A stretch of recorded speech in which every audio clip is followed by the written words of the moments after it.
office of the future is going to be a place that could be anywhere.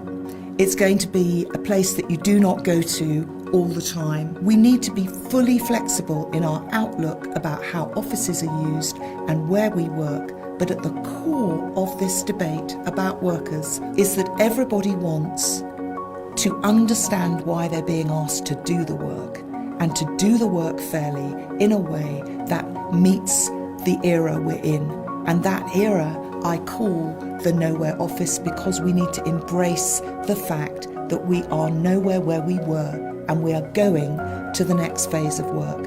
It's a very important and exciting moment.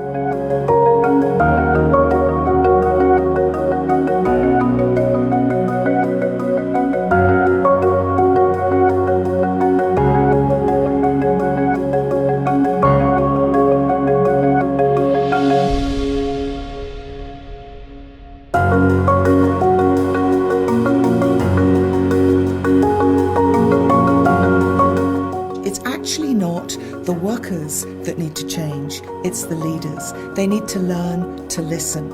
And there's quite a lot of evidence that you have a few dinosaurs, you have a few corporate leaders who still want to flex shame their workers, for instance. But that's not the majority. I think the majority understand that the change is here, and it's about using that opportunity to increase productivity, to increase engagement, to increase true well-being, which is when you're heard and you're listened to, and when you're well managed, and when you're remunerated fairly. You're going to do better work, and you're going to be feeling better as you do that work.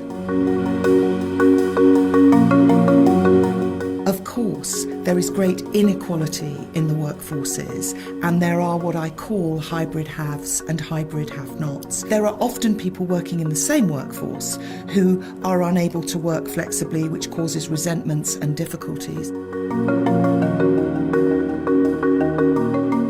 One is to be social and to gather by the water cooler. The second is to learn, and to learn intergenerationally. And the third is actually to disagree, to argue, to work out tough stuff.